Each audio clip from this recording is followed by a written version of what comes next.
I'm Claire McDonald, and I work in independent practice and in the not-for-profit organisation Neuro in Nature. So I am incredibly passionate about neuropsychology and about nature connection, and so it is heartwarming and a real privilege to be able to present today about nature's benefit after brain injury. So in terms of what I hope to be covering today, I'll talk a little bit about the history of nature and human health and well-being, and also introduce the practice of forest bathing for those who may not be aware of it. I will talk about how nature benefits our physical, emotional, and cognitive well-being by talking about the research, but also some of the theories underpinning this, and also specific research with people with acquired brain injuries. I'll then be going on to talk about some of the challenges that exist around nature connection for people with acquired brain injuries, but also some of the opportunities that neuro rehab professionals and individuals can connect with to support a better relationship with nature. And then I'll just end on some top tips for nature connection as well. Okay, so in terms of humans and nature, I think it's fair to say that our relationship with nature has really evolved over time. Unfortunately, this has been in the direction of disconnection rather than more connection. So in ancient times, many cultures relied heavily on nature for healing practices. We used plants and herbs to treat illnesses and injuries. And our survival really depended on nature. We would have turned to nature for our diet, we would have worked the land, and so we needed to really observe nature and respect it in order to survive. But with the rise of industrialization, we experienced many really incredible advancements in medicine and healthcare. And we adopted more pharmaceutical approaches to managing medicine and health. And what this meant, particularly in Western societies, was that there was less focus on the health and healing properties of nature. And alongside this, we experienced rapid urbanization. So more and more people living within large towns and cities, working inside, indoors, less physically active, able to kind of access food from other sources. And this resulted in a real growing disconnection with nature. So we may have been living longer, but there seemed to be a real decline over time in our health and well-being. And this is exactly what was observed in Japan in the 1980s, which prompted then the establishing of forest bathing. So in the 1980s in Japan, there was a real tech boom. More and more people were spending time indoors, behind screens, leading more sedentary lifestyles. And what the government and healthcare professionals observed was that there was a significant increase in physical and mental health problems. So things like autoimmune conditions, cancers, depression, mental health problems, and increased suicide rates. And this resulted in the Japanese government then coining the term Shinrin-yoku, which translates as forest bathing, and promoting this as the antidote to tech-based burnout, as a way of trying to get people to reconnect with Japan's amazing forests. So what is forest bathing? So no nudity or undressing involved. It basically means immersing yourself in the forest air. So what this looks like is a very slow and gentle walk in nature. So with the emphasis on slowing down and connecting with the environment through your senses. So when people are on a forest bathing walk, a guide would offer suggestions and prompts to help people direct their attention to the environment. So looking at what they can see, maybe all the colors, looking at what they can touch, the sensations, smells, really important, listening for sounds. So in doing so, what the guides are trying to achieve is a shutting down of those opportunities to engage in rumination, and kind of getting caught up in unhelpful thought processes.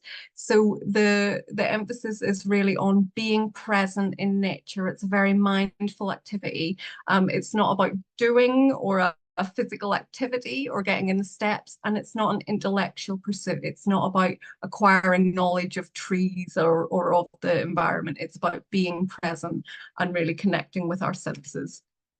And since the 1980s, then, this has led to a real explosion of more focused and scientific research, really looking at the physical, cognitive, and emotional benefits of time spent in nature. And the results really are quite breathtaking, and these have been replicated all over the world in sort of from ancient woodlands, but also to kind of urban parks and also gardens and indoor settings as well. And that's what I'll go on to talk a little bit more about now. So in terms of the impact of nature on our bodies, there is an abundance of high quality research, systematic reviews and meta-analyses looking at the physical health benefits. And some of the short-term positive changes that have been noted include things like reduced salivary cortisol, so that's the stress hormone in our bodies, reduced heart rate, reduced blood pressure, cholesterol, improved heart rate variability, and improvements in sleep.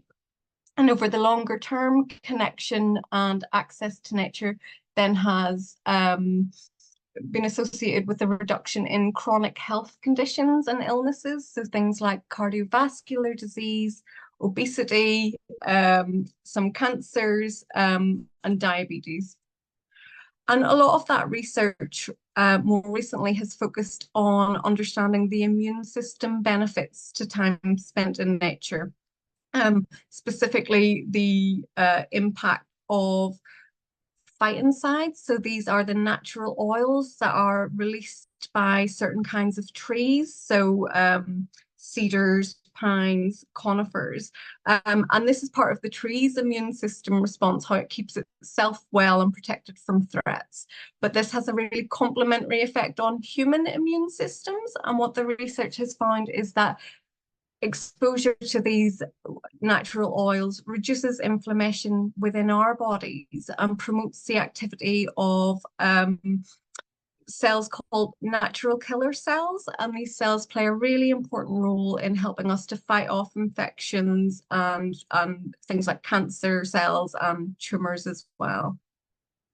And the results are so compelling and convincing that this has led to some countries like Japan coming up with the idea of an optimal nature dose or time spent in nature per month. And in Japan, they recommend around 2 to 3 hours a month.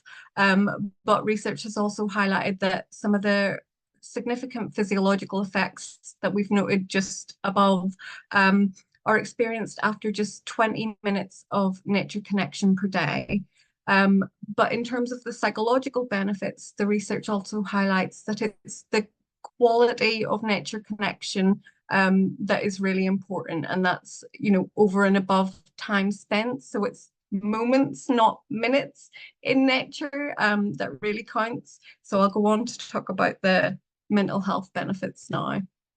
So again, there is a huge body of research, a high number of systematic reviews exploring the psychological benefits of nature connection. And these extend across age groups, across cultures, across socioeconomic status, and across a wide range of clinical populations. There are so many research papers now available. And what these papers highlight is that nature connection results in a reduction of symptoms of anxiety, stress, depression, and reduces rumination processes. And rumination is kind of a risk factor for the development of a whole range of mental health illnesses. So things like psychosis, eating disorders, and connection with nature seems to slow down and reduce this process. As well as reducing unhelpful symptoms, the research also highlights that nature can increase helpful mechanisms and experiences. So research has found that nature connection supports helpful emotional regulation skills and the experience of positive emotions. So things like feelings of calm, awe, and wonder, and self-reported feelings of well-being and reported quality of life as well. And what's really nice is that the benefits seem to extend beyond the individual to wider communities and relationships. So research has found improvements in feelings of social connectedness and pro-social behavior towards others, but also towards nature itself. And this is really, really important given, I suppose, what we know about concerns around climate issues and what's happening to the natural environment. And certainly research from the University of Derby has sort of emphasized that the more closely we're connected to nature, the happier we are, the more worthwhile life seems, and the more willing we seem to be to take steps to protect nature and our wildlife. And that's incredibly important. It's not just about taking from nature, it's about that relationship with nature itself. Okay. So then moving on to the impact of nature and our thinking skills. Again, there is a real growing body of evidence to highlight the positive impact of nature connection on certain cognitive skills. So particularly our attention, working memory, and cognitive flexibility and executive control. And that has been noted on kind of people's performance on cognitive assessments after exposure to nature. And it's not just about actually being outdoors in nature. Some studies such as that by Berto in 2005 highlighted that even viewing photos of nature resulted in performance or better performance on tasks of sustained attention versus those who viewed images of kind of urban or built up environments. And these findings really complement anecdotal and qualitative findings where people describe feeling that they feel more clarity after spending time in nature, or that they feel that they're able to think differently about a situation, or even feel more creative after spending time in nature. And the research in particular has highlighted the importance of nature connection for children and the impact on their learning and well-being as well. So this paper by Taylor et al. Kind of highlighted that children living in urban areas who had a nature view from their living room windows seemed to perform better on tasks of working memory, impulse inhibition, selective attention, and concentration compared to children who had sort of urban views or didn't have that kind of view of nature. And I think within the education system, it's fair to say that there's a real growing recognition of the positive impact of nature on a child's learning and well-being. And more schools are beginning to introduce forest therapy programs to kind of support nature connection opportunities within school settings. And I think given, I suppose, the younger generations sort of increased time spent with screens and indoors, this feels more important than ever. So what's actually going on inside the brain during and after nature connection? So there have been a number of studies that have tried to answer this question by sort of comparing brain activity using fMRI after a walk in nature compared to an urban walk. And the results are really, really interesting. So this paper by Sudamak et al. Highlighted reduced activation of the amygdala after a 60-minute walk in nature. So our amygdala is our brain's kind of threat control center, and it seemed that activity had reduced after that time in nature. And this was correlated with participants' self-reports of feeling restored. Similarly, the paper by Bratman et al. Observed decreased blood flow to the prefrontal cortex. So that's the area of the brain involved in kind of complex thought processes, decision making, and behaviors. And this correlated, perhaps unsurprisingly, then with self-report decrease of rumination and getting caught up in thoughts. So it's really helpful. More and more research is coming out that really helps us understand the powerful impact that nature has on our brains, our bodies, and our emotional well-being. And I just want to kind of think a little bit more about the evidence base for people with acquired brain injury, because, given the high rates of cognitive difficulties, of psychological distress in this population, it feels like the evidence, points to this being a really helpful intervention for people living with acquired brain injuries and their family members as well. However, as is often the case with acquired brain injury research, there is not a huge body of evidence just yet, but what is there is really promising and positive. So the systematic review by Vibom et al. In 2020 kind of identified 7 high-quality studies that looked at the impact of nature-based rehab interventions. And there were a number of different interventions presented in the papers. So things like horticultural therapy, so growing things, gardening projects, forest bathing that we talked about before, and also outdoor adventure therapies. So that involved kind of doing things like camping, going on sort of rock climbing or rafting expeditions, and looking at the impact on individuals. So what these papers highlighted was that nature-based rehab improved the impact of acquired brain injury, and this included benefits to sensory motor functions, cognitive functions. There were reported improved motivation, proactivity, and engagement in rehabilitation and with rehab goals, improved mood and emotion regulation, and self-reported increased positivity and, I guess, proactive and helpful views around coping after brain injury, and a sense of positive identity formation.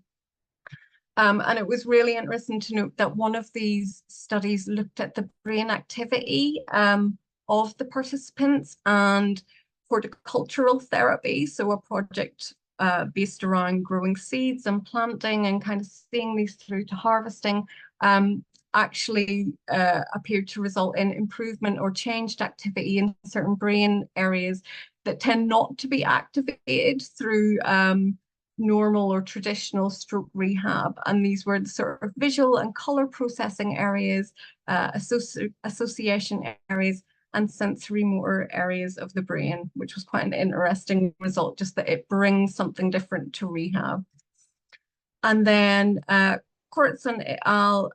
Worked with people who had a diagnosis of post-concussion syndrome and offered an 8-week nature-based intervention incorporating, I guess, creative activities and outdoor-based mindfulness and forest therapy.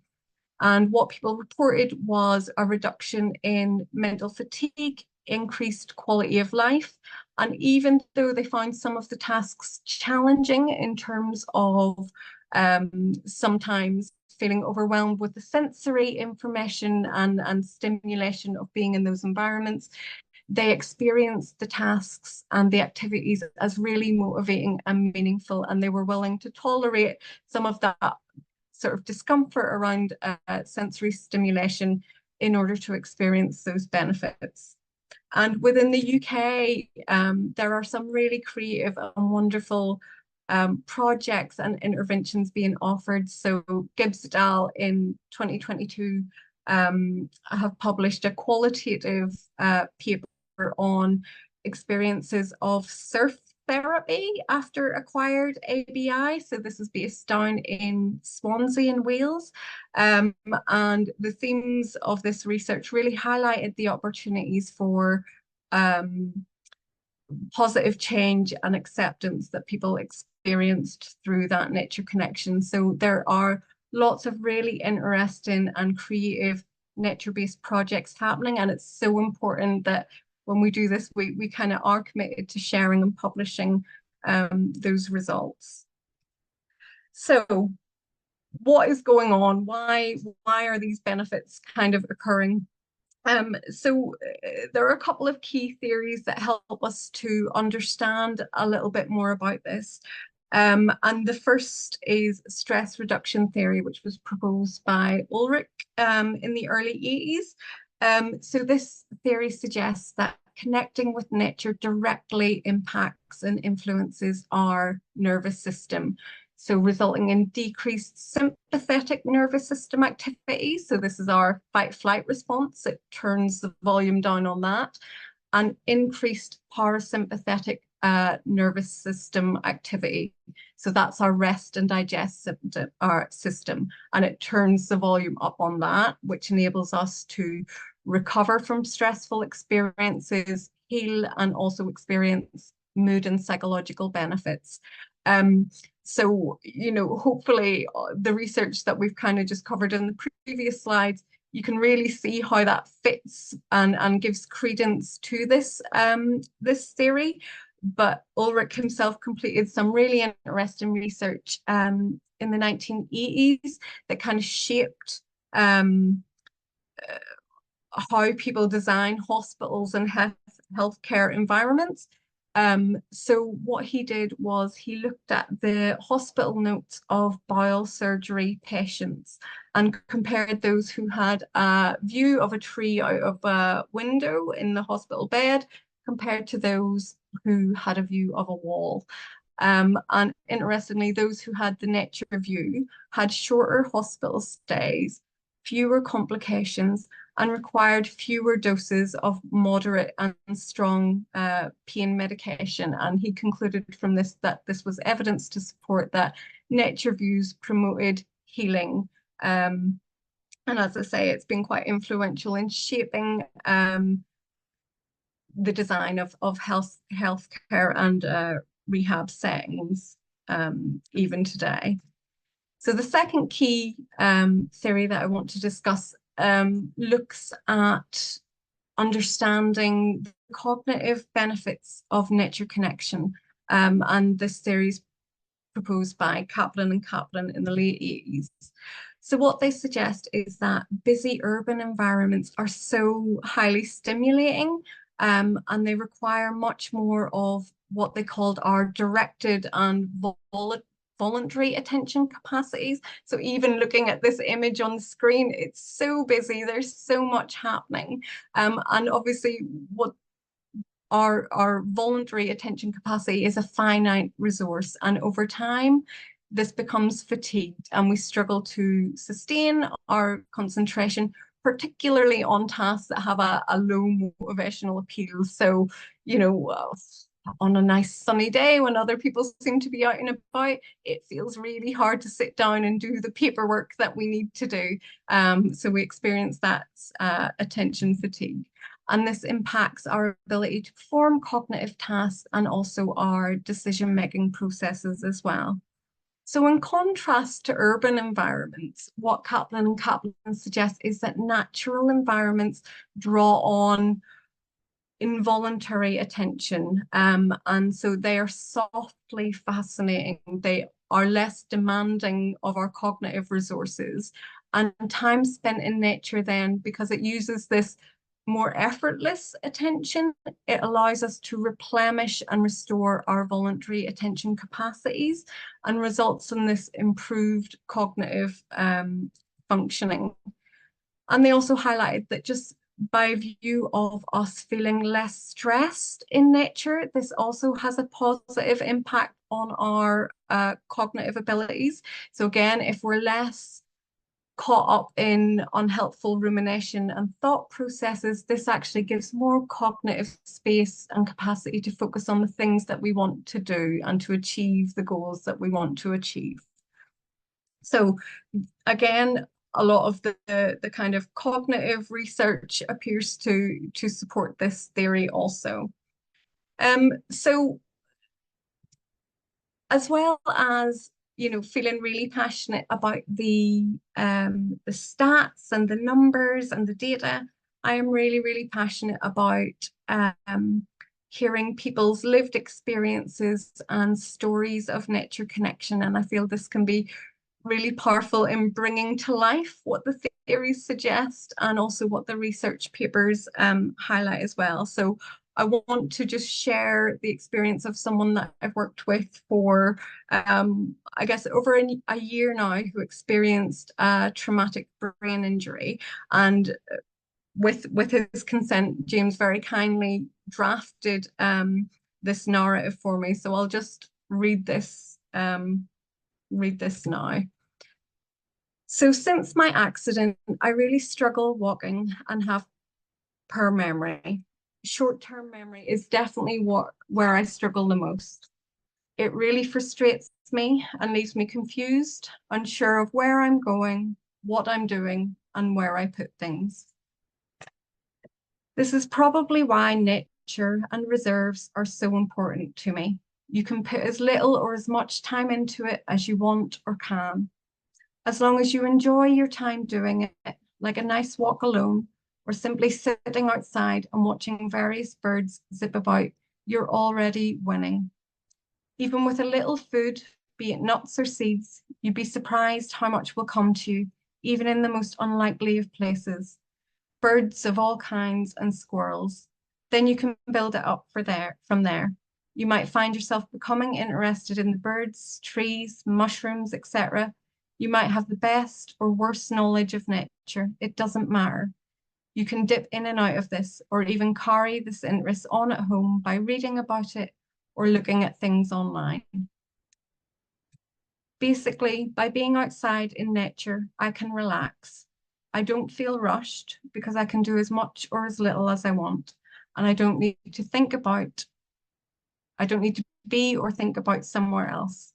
This calms me down and frees up my mind to only think about or focus on what I want and ways I can achieve things within my new post-accident limits. So I'm really grateful to James for sharing this experience. And I think it really does capture everything that has been identified on the previous slides in terms of the cognitive benefits, but the emotional benefits. But it also highlights that, you know, even for people who are experiencing mobility issues and cognitive challenges, that actually it is still possible and highly beneficial to connect with nature. So that's just what I want to kind of present a little bit about now.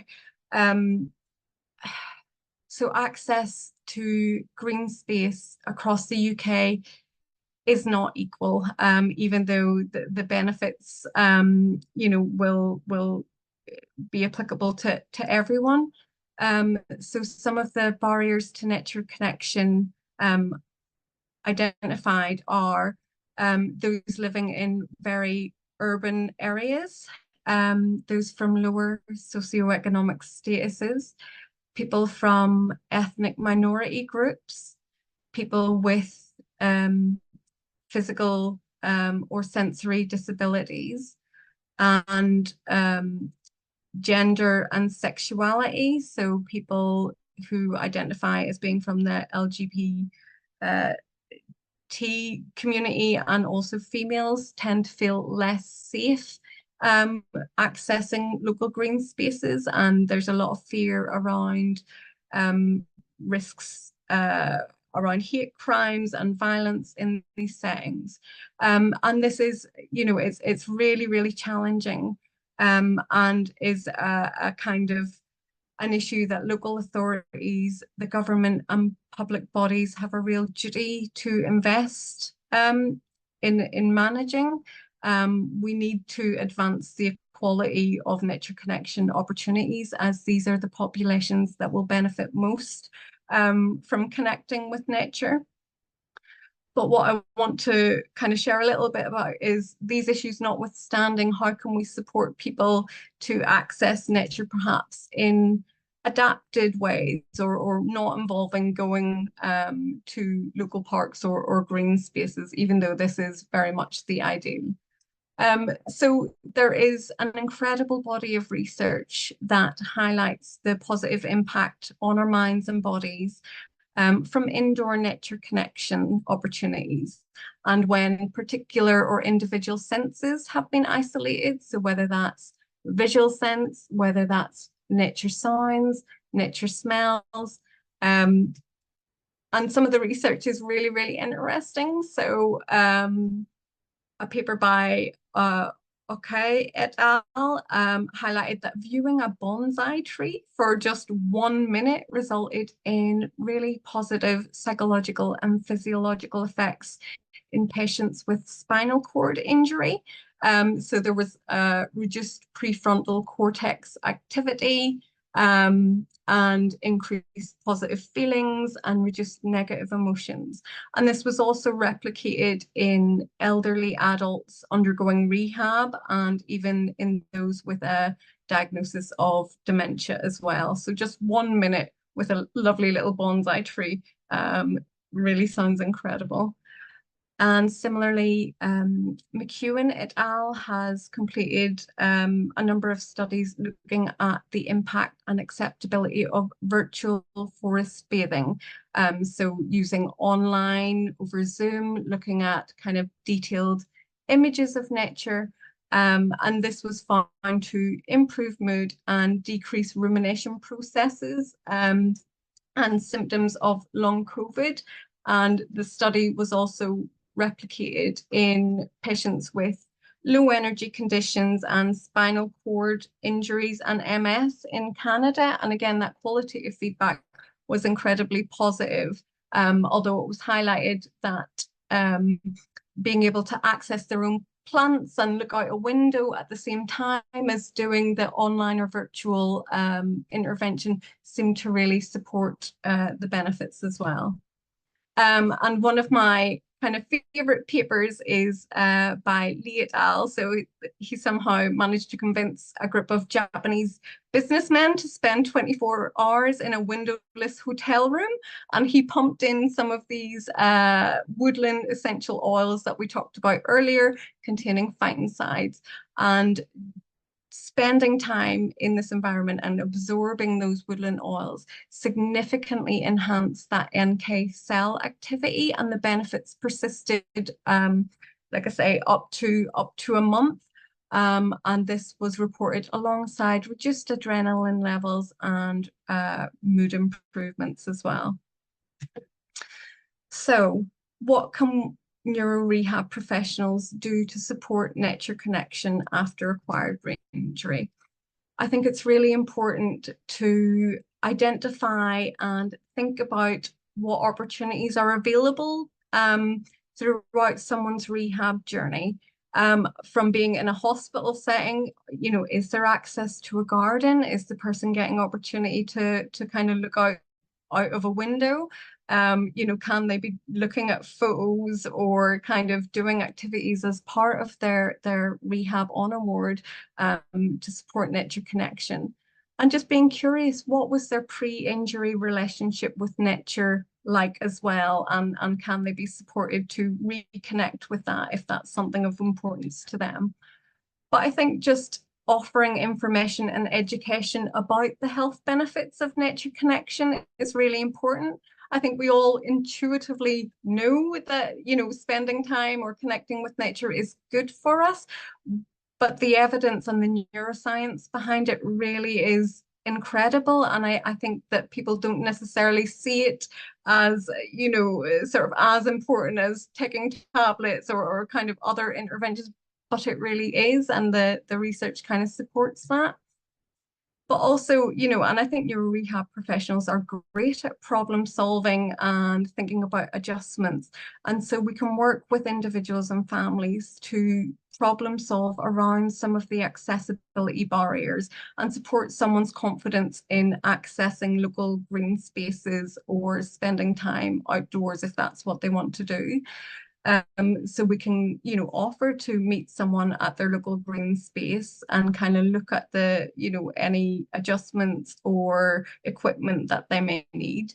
But we can also consider options for indoor nature connection as well. But also thinking about how, I guess, NHS services can maybe link in and work collaboratively with third sector organizations and charities that might already be offering nature-based projects. And I think, neuro rehab professionals can support the people running those projects to have a really good understanding of the needs of individuals with acquired brain injuries and any adjustments that can be put in place to support that engagement and accessibility. But also, not just supporting the people that we're working with, but thinking about your own connection with nature and your own well-being. Are you taking time to kind of connect with nature yourself, and can you weave this into your kind of day-to-day activities in order to just support that work-life balance a little bit more, which means that we're more able to support the people that we're working with. So similar to that then, so in keeping with that, then I've just listed some small tips for nature connection. So one, starting small. I really hope that I've emphasized it doesn't have to be a huge physical or knowledge-based endeavor to connect with nature. It just starts with noticing what's already around you, looking out the window, looking up to the sky, opening the window. Spring is such an incredible season to do this. What's around us already, and just taking the time to notice that. And then perhaps developing a bit of a routine so that a habit forms around this. So maybe when you're having your morning coffee, just sitting by the window or opening the door so that you can hear some of those nature sounds. Or maybe, as you're driving to somewhere or doing errands, just, looking for particular trees and noticing these. Connecting with your senses. So what can you see? What can you hear? What can you smell? What can you touch? And what can you taste? This is how our brain and body know and kind of take in that information from our environment. So, many times in previous years, I would have gone for a walk in the park, so getting in my steps, but my head would have been completely somewhere else, thinking about something else, or head in a phone, or listening to a podcast. And connecting with your senses means just stepping away from the screens just for a minute and really slowing down and being present with what's there. 4, as I say, invite nature inside. So, think about introducing houseplants, if you don't have these already, even looking at nature images. There are some really beautiful high quality images online, and even online virtual forest bathing videos that people can access on YouTube. You can also buy those woodland essential oils, so things like cypress oil, to kind of burn and release in your house so that you're gaining those benefits as well. And finally, creating an emotional bond with nature. So really noticing how you feel when connected with nature, noticing those feelings of calm, awe, or wonder. And these are the feelings that are going to reinforce and help us to repeat and build on that nature connection. So just some take-home messages then. So yeah, I hope I've been clear in highlighting that nature connection offers an abundance of opportunities for physical, mental, and cognitive well-being. And these benefits go beyond the individual level to pro-social and community benefits, but also in terms of sort of sustainability, resulting in pro-environmental actions as well. And that's so important. in terms of how we can support people with acquired brain injury, we should be providing people with information about the benefits of nature connection, and this should and could be easily incorporated within the context of someone's rehabilitation journey. And it doesn't have to be a time-consuming or physically or cognitively demanding task. We can weave these opportunities into daily life, just beginning with simply noticing what's there. So yeah, just please give it a go, see what you can notice, and yeah, how that feels for you. So yeah, that's my take-home messages and the end of my presentation.